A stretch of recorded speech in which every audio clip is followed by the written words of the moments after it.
राष्ट्रीय कवि संगम द्वारा आयोजित भगवान श्री राम वन गमन काव्य यात्रा रथ द्वारा मदुरई के लिए स्वामी विवेकानंद केंद्र रामेश्वर मठ से प्रारंभ होकर मदुरई पहुंचेगी।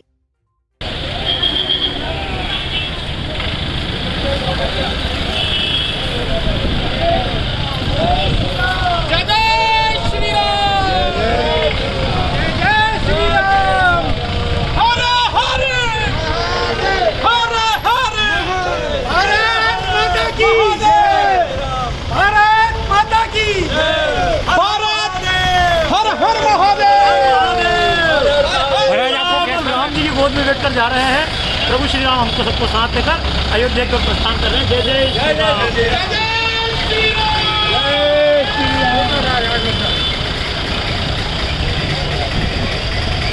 इस अवसर पर स्वामी विवेकानंद केंद्र रामेश्वर मठ के स्वामी जी ने यात्रा की संपूर्ण जानकारी विद्यालय के छात्र छात्राओं व समस्त गुरुजनों को प्रदान की। ராமன் ஒரு காலத்தில் எப்படி நடந்தே வந்தான், அயோத்தியிலிருந்து இலங்கை வரைக்கும் எங்கெங்கெல்லாம் தங்கினான், எங்கெங்கெல்லாம் அவனை முனிவர்கள் பூஜித்தார்கள், எங்கெல்லாம் என்னென்னலாம் நடந்தது ராமாயணம், அந்த இடங்களை எல்லாம் இப்போது குறிப்பிட்டு விசேஷமான முறையில் அதை கொண்டாடி கொண்டிருக்கிறார்கள். அந்த முறையில் இப்போது இங்கே வந்திருக்கக்கூடிய ரதம் இதனுடைய முக்கியத்துவம் என்னவென்றால், இலங்கையிலிருந்து ராவணனை கொன்று அதன் பிறகு சீதையை மீட்டுக் கொண்டு அங்கு அயோத்தி செல்லும் வரை வரும்போது தான் நடந்து வராங்க, வரும்போது தான் நடந்தே வருகிறாங்க, போகும்போது புஷ்ப விமானத்தில் போகிறார் என்பதுதான் அந்த ராமாயண கதை. ஆகவே எங்கெல்லாம் வரும்போது நடந்தே வந்தாங்க. எந்தெந்த இடம் வடக்கிலிருந்து இலங்கை வரைக்கும் அந்த இடங்களை எல்லாம் இப்பொழுது விசேஷமாக கொண்டாடுகிறார்கள். அதனால் இந்த பாதமானது ராம பாதம் இப்போது இலங்கையிலிருந்து வந்திருக்கிறது. இது இங்கிருந்து ராமேஸ்வரம் அனுப்பிய இலங்கை விட்டு அனுப்பிய ராமேஸ்வரம் தான் ராமன் சிவபூஜை செய்யணும். அதனால் இங்கே நமக்கு கிடைத்த ஒரு பெரிய அரிய வாய்ப்பு. ஆகவே இந்த ராமருடைய திருப்பாதத்திற்கு இப்போது நாம் அனைவரும் ஸ்ரீ ராமநாம சங்கீதம் நல்ல சத்தமாக சொன்னோம். எல்லாரும் இங்கே வந்திருந்தவங்க எல்லாரும் நல்லா கேட்கணும். நம்மளுடைய பாய்ஸ் கேர்ள்ஸ் எல்லாருமே ராமன் இன்னைக்கு கொடுக்கணுமா கேட்கப்படுது. அவன் என்ன ராமநாம சங்கீதம் நல்ல சத்தமாக சொல்லி அந்த பூஜையெல்லாம் செய்து வரிசையாக இந்த ராமர் பாதத்தை எல்லோரும் வணங்கி வைக்க வேண்டும்.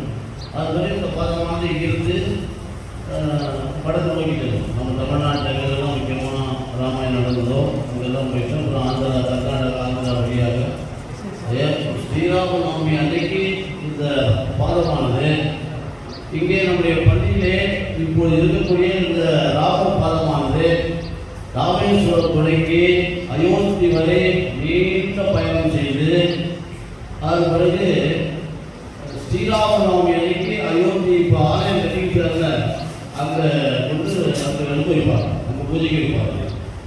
அப்பேற்பட்ட சிறப்புடையது இந்த திருப்பாதம் நமக்கு அறியக்கூடிய வாய்ப்பு. ஆகவே இப்பொழுது அதே ராமன் 5 தடவை அதே நாமாவளி அப்புறம் ராமநாம சங்கீதத்தில் நிறுத்தி அதன் பிறகு சில பஜனை சொல்லுவாங்க, அதுக்கு சொல்லிட்டு அப்புறம் ஆரத்தி முடிஞ்சோடனே எல்லாரும் श्रीराम जय राम जय जय राम कार्यक्रम में छोटे छोटे छात्राओं का अनुशासन, उत्साह, भगवान के प्रति आस्था देखने को मिली।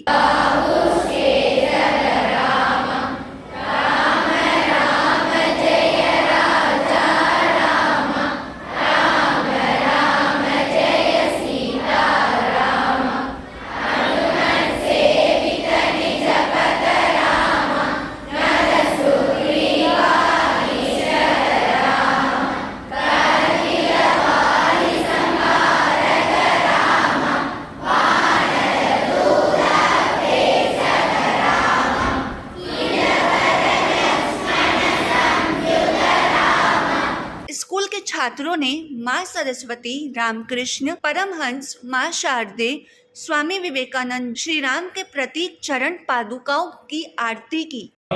எல்லா இடத்துக்கும் போய் அவர்தான் இந்த மாதிரி ஓவியங்கள் அங்கிருந்து வரைந்து வந்து கொண்டிருக்கிறார்கள். எங்க பயணத்தில் முழுவதும் அவர் எங்க கூட இருக்க போகிறார்கள். நீங்க எல்லாரும் இப்பொழுது இந்த பாதங்கள், ராம பாதங்கள் நாங்கள் ஸ்ரீலங்கா அசோக் வாட்டிகாலிருந்து நாங்கள் இந்த பாதத்தை வந்து பூஜை பண்ணி எடுத்து வந்திருக்கோம். எல்லாரும் ஆசீர்வாதம் பெற்று எல்லாரும் வந்து மறுபடியும் உங்க எக்ஸாமுக்கு என்னோட நல்வாழ்த்துக்கள். எல்லாரும் நல்லா எழுதணும். जय श्री राम। भगवत रामानुजाचार्य संप्रदाय के पूज्य संत चेडलगारा शेन वागमनार जियर ने कहा कि आप रामेश्वर के अर्थात भगवान राम के विद्यार्थी हो, सर्व जनो सुखेन भवतु का संदेश दिया। श्री फग्गन सिंह कुलस्ते केंद्र इस्पात ग्रामीण विकास राज्य मंत्री भारत सरकार पत्नी सावित्री कुलस्ते अतिथि के रूप में उपस्थित थे। राष्ट्र कवि संगम के अध्यक्ष जगदीश मित्तल जी द्वारा स्वागत सत्कार किया गया। घोषणा इस रथ के शुभारंभ पर हो रही है। वाह। श्री मुरलीधर जी तमिलनाडु राष्ट्रीय कवि संगम के आज संरक्षक घोषित किए जा रहे हैं। संदीप उधर बेटा अपना कलर वगैरह रखा ना सब। एक दमयंती जी संरक्षक हैं, एक आप हैं और एक सुरेश गुप्ता जी और गौतम खारीवाल जी, 4। तो हम भी शिफ्ट कर जाएं रामेश्वरम। आप रह जाइए, यही रह जाओ। मंत्री फग्गन सिंह कुलस्ते ने कहा कि मैं भी वनवासी हूँ, उत्साहित हूँ यह यात्रा मंगलकारी हो, यात्रा की सफलता हेतु मंगल कामना करता हूँ। विशेषकर रामेश्वरम से ये जो भगवान राम के चरण पादुका की यात्रा प्रारंभ हुए, तल जी, हमारे स्वामी जी और इन सबके सहयोग से एक भव्य चरण पादुका यात्रा महाशिवरात्रि से प्रारंभ होकर के भगवान राम का जो जन्म स्थान है अयोध्या, रामनवमी में इस यात्रा का समापन होगा और ऐसे देश भर में इस यात्रा का प्रवास होगा। इसके जो भी कार्यक्रम बने और विशेषकर जो वनवासी समाज है, वनवासी समाज से भगवान राम का जितना संबंध, आत्मीय संबंध, आज मुझे बहुत प्रसन्नता है और इस यात्रा की सफलता के लिए मैं शुभकामनाएं देता हूं, क्योंकि मैं भी एक वनवासी होने के नाते मुझे बहुत प्रसन्नता है इस यात्रा में और इस यात्रा की सफलता की शुभकामनाएं देता हूं। और मैं एक बार फिर इस यात्रा में, जहां पर यात्रा अमरकंटक और यात्रा का समापन होगा रामनवमी में, भगवान राम का जन्म स्थान, वहाँ पर फिर एक बार मैं कोशिश करूँगा वहाँ उपस्थित होने का और इस यात्रा की, और विशेषकर वनवासियों के साथ में जो उनका नज़दीकी संबंध, इसलिए सहयोग आप देखिए कि आज रामेश्वरम में भी वो जैसे वनवासी को यहाँ उपस्थित होने का ये जो सहयोग प्राप्त हुआ है, मैं अपने आप को बहुत धन्य मानता हूँ और इस यात्रा की सफलता की शुभकामनाएं देता हूँ। आप सबको जय श्री राम। के मुरलीधर को भी राष्ट्रीय कवि संगम तमिलनाडु का संरक्षक घोषित किया गया। महत्वपूर्ण घोषणा, मुरली जी को हम तमिलनाडु का राष्ट्रीय कवि संगम का संरक्षक घोषित कर रहा है। वाह वाह वाह वाह, क्या बात है, बहुत दोबारा बोलिए। बहुत अच्छा, तमिलनाडु का बधाई, तालियां भाई, ताली बजाओ सब इस बात के ऊपर, उस पर मोहर लगनी चाहिए।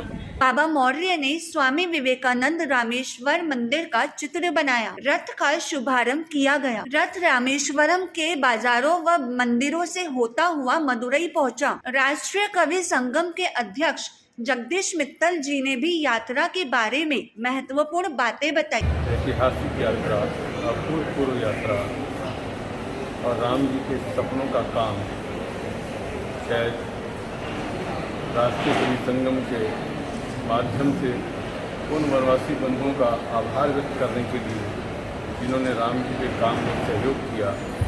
मैं समझता हूँ कि कल्पना बाबा सत्यनारायण मौर्य जी ने जो की राष्ट्रीय कवि संगम उसको साकार कर रहा है। मैं इस यात्रा दल में जितने भी लोग देश भर से आए हुए हैं सभी का हार्दिक अभिनंदन भी करता हूँ, आभार भी व्यक्त करता हूँ। और ये अनवरत चलने वाली 40 दिन की यात्रा 225 स्थानों को स्पर्श करती हुई अयोध्या पहुँचेगी। वहाँ एक भव्य उत्सव में इसका समापन होगा। इस अवसर पर कवियों ने यात्रा के संबंध में विस्तार से जानकारी दी। ये यात्रा परम सौभाग्य से कम नहीं। कवियों को ऐसा अवसर मिलना कि वो अशोक वाटिका से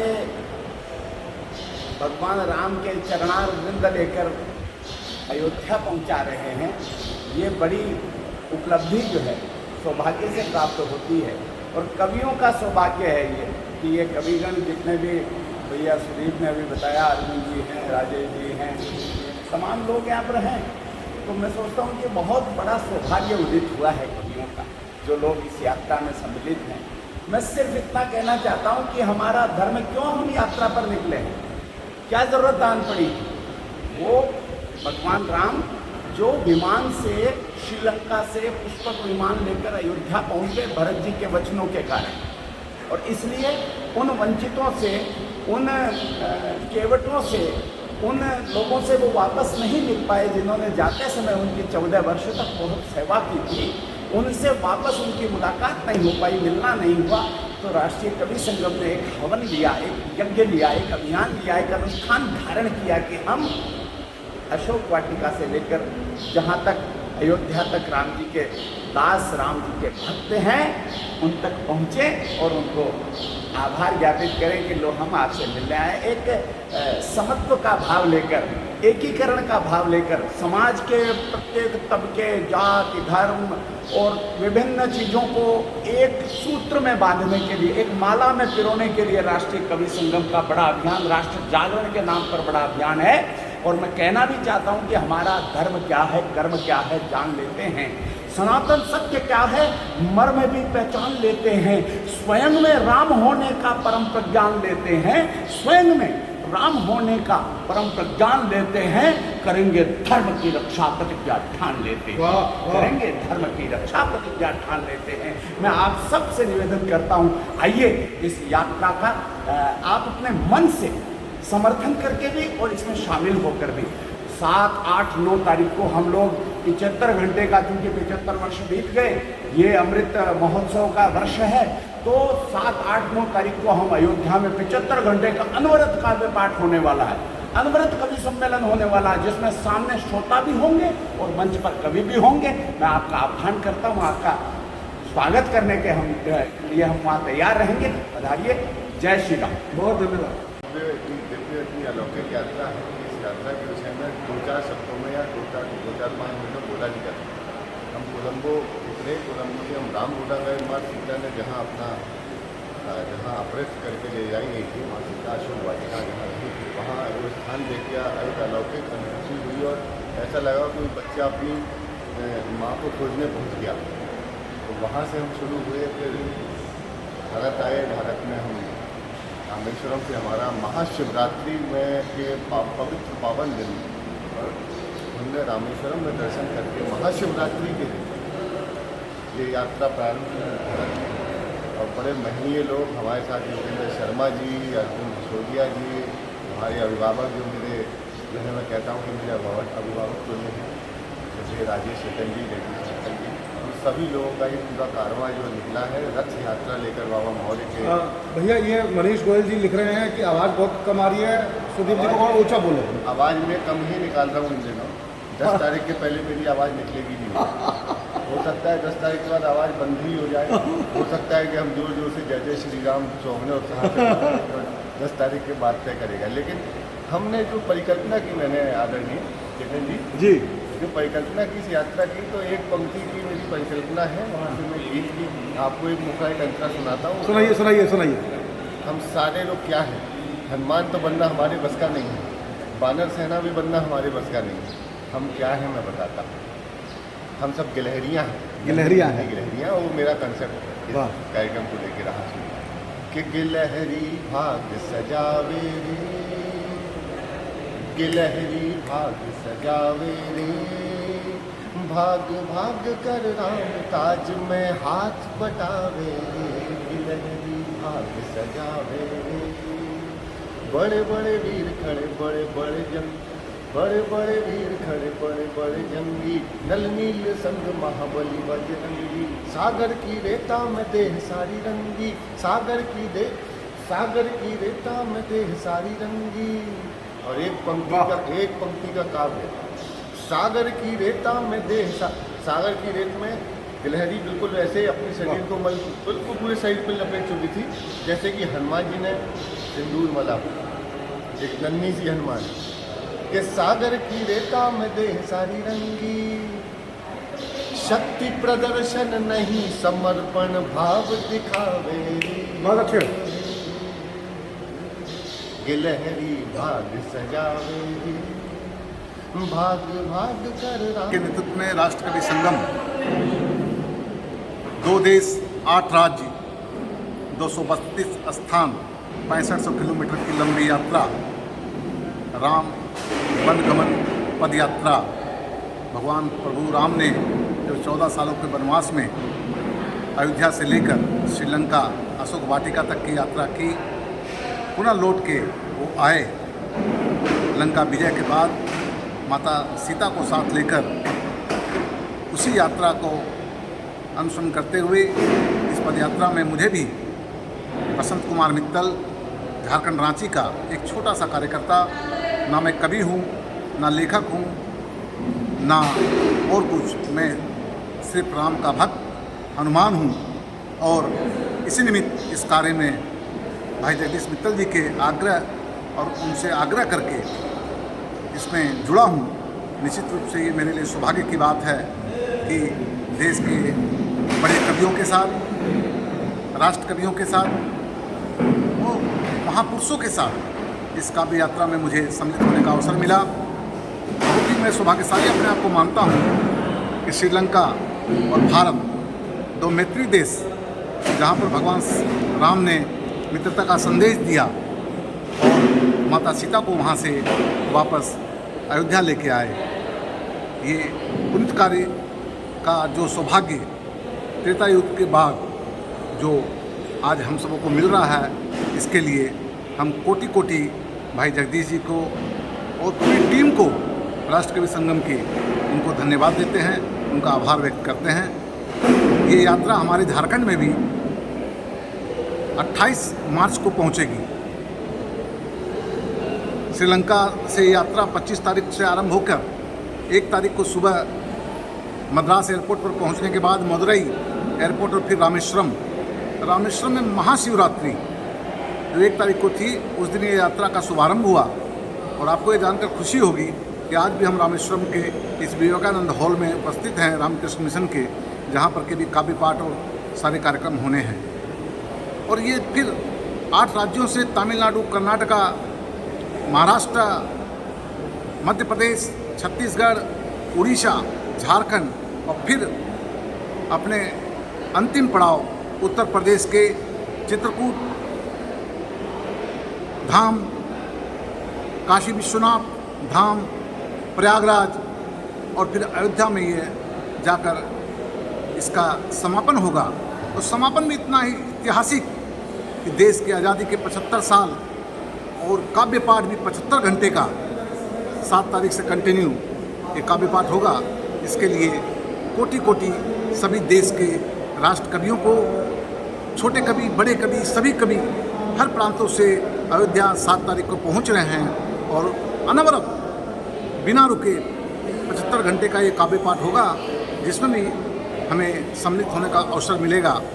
मैं तो गिलहरी के समान, जिस प्रकार भगवान राम के सेतु निर्माण में गिलहरी ने अपना कार्य किया था, मैं भी उसी रूप में अपने आप को मानता हूँ कि इस यात्रा में गिलहरी के समान मैं सेवा कुछ कर सका अपने राष्ट्र कवियों का, अपने भाइयों का, तो मैं अपने आप को पुण्य मानता हूँ। और साथ ही जो दर्शन का अलग लाभ मिल रहा है, इसके लिए भी मैं अपने आप को पुण्य मानता हूँ। मैं इसका पूरा श्रेय इस यात्रा का श्री जगदीश जी मित्तल, हमारे बड़े भाई को, और अपने परिवार को, जिन्होंने इस यात्रा में मुझे आने की अनुमति देकर मुझे ऊपर जो उपकार किया है, उसके लिए उन सबों के प्रति कृतज्ञता ज्ञापित करता हूँ। बहुत बहुत धन्यवाद। जय श्री राम। मैं सब लोग जानी करहूँ प्रणाम जोर जुग पानी। राजेश चेतन जी मैं राष्ट्रीय कवि संगम की इस यात्रा और इसकी अवधारणा बाबा सत्यनारायण मौर्य जी, आदरणीय श्रद्धेय जगदीश मित्तल जी, ईश्वर जी, अशोक बत्रा जी और राजेश चित्तल जी स्वयं, आप और हमारे भाई योगेंद्र शर्मा जी, सुधीर भगत जी, राष्ट्रीय कवि संगम से जुड़े हुए तमाम पदाधिकारियों की इस परिकल्पना को साधुवाद देता हूं कि आज़ादी के अमृत महोत्सव के पर्व में और श्री राम जन्मभूमि के निर्णय के पश्चात मंदिर की स्थापना, रामलला की स्थापना के इस होने वाले बहुत पुनीत और जो निकट बहुत हमें एक भव्य अवसर मिलेगा, श्री रामलला विराजित होंगे, मंदिर का निर्माण का कार्य चल रहा है। ऐसे अवसर पर राष्ट्र को एकता के सूत्र में पिरोने के लिए दक्षिण से उत्तर तक ये अयोध्या तक की यात्रा, श्रीलंका से लेकर के अयोध्या तक की यात्रा ये रखी गई है। भगवान राम ने जो संकल्प लिया, उसी संकल्प को इस युग में, कलयुग में पूर्ण करने के लिए, त्रेता से कलयुग में पूर्ण करने के लिए जो राष्ट्रीय कवि संगम ने संकल्प लिया है, मैं 4 पंक्तियों में भगवान राम के चरित्र को, इस बड़े कार्य को, यद्यपि बांधना बड़ा कठिन है पर कोशिश करता हूँ। राजेश जी, इन दिनों मेरी एक पुस्तक हुई, मेरे राम जहाँ है अयोध्या वहीं, उसकी कुछ पंक्तियाँ पढ़ता हूँ। स्वागत, पढ़िए। श्री राम ने बांध लिया जग को निज नेह के पावन बंधन में, प्रभु राम ने बांध लिया सब को निज नेह के पावन बंधन में, वह भीलु निषाद तिरात सभी बन मित्र गए प्रभु के वन में, वह भीलु निषाद किरात सभी बन मित्र गए प्रभु के वन में, शबरी चखबेर खिलाती रही, अद्भुत प्रसंग है, शबरी चखबेर खिलाती रही प्रभु खाते रहे अपने पन में, शबरी चखबेर खिलाती रही प्रभु खाते रहे अपने पन में, जिनके मन में सद्भाव रहा प्रभु राम बसे उनके मन में, जिनके मन में सद्भाव रहा प्रभु राम बसे उनके मन में। हम रामेश्वरम की उस धरती पर हैं जहाँ भगवान राम ने भक्ति और शक्ति दोनों का संधान किया। 3 दिन सागर की आराधना करने के पश्चात सागर ने मार्ग नहीं दिया तो अग्नि बाण का संधान भी किया। उस शक्ति पुंज भगवान श्री राम को प्रणाम करते हैं। लंका में रावण के आतंक से जिन्होंने इस भूतल को, इस लोक को मुक्त कराया, राम है क्या, रामत्व क्या है। सर काट दिए सब दानव के निज नाम से सागर पाट दिए। यहाँ राम सेतु है और नासा ने सिद्ध किया है, उसकी प्रामाणिकता सिद्ध की है। सिया राम प्रभु सिया काट दिए सब दानव के निज नाम से। योगेंद्र शर्मा जी मेरी इस रचना के पहले श्रोता हैं और उन्हें मुझसे ज़्यादा स्मरण है। सर काट दिए सब दानव के निज नाम से सागर पाट दिए, दुख के सब बादल छाट दिए, सुख के सब खोल कपाट दिए, दुख के सब बादल छाट दिए, सुख के सब खोल कपाट दिए, जब चाहा तो राव को रंग दिया। हम विभीषण जी के मंदिर पर थे कल, सागर के निकट, जहाँ भगवान राम ने विभीषण का राज्याभिषेक किया था, लंका का राजा घोषित किया था और स्वयं कह दिया अपनी स्वर्णमयी लंका ने में लक्ष्मण रोचते जननी जन्मभूमिश्च स्वर्गादपि गरीयसी। तब कहता हूँ कि सर काट दिए सब दानव के निज नाम से सागर पाट दिए, दुख के सब बादल छाट दिए, सुख के सब खोल कपाट दिए, जब चाहा तो राव को रंग किया, जब चाहा तो राव को रंग किया, जब चाहा तो रंग को ठाट दिए, रघुनाथ कृपा जिसको भी मिली उसके सब बंधन काट दिए, रघुनाथ कृपा तो भी मिली उसके सब बंधन काट दिए। हमारे वसंत मित्तल जी, अभिषेक जी यहाँ उपस्थित हैं, सबको बहुत बहुत साधुवाद। जय श्री राम, जय रामेश्वरम, जय विश्वनाथ, जय बाबा भोलेनाथ। राष्ट्रीय कवि संगम के इस कार्यक्रम के संयोजक महेश शर्मा, राष्ट्रीय मंत्री योगेंद्र शर्मा, अंतर्राष्ट्रीय विदेश सचिव सुदीप भोला, देश के शौर्य के कवि अर्जुन सिसोदिया, कार्यक्रम के तमिलनाडु के संयोजक सुरेंद्र पाल, तमिलनाडु के संरक्षक दमयंती, गौतम धारीवाल, तमिलनाडु के संरक्षक, झारखंड के संरक्षक बसंत बंसल, राष्ट्रीय कवि संगम के राष्ट्रीय कोषाध्यक्ष रमेश अग्रवाल, राजेश चेतन, सुमन गोयल व अन्य दायित्ववान कार्यकर्ता बंधु उपस्थित थे।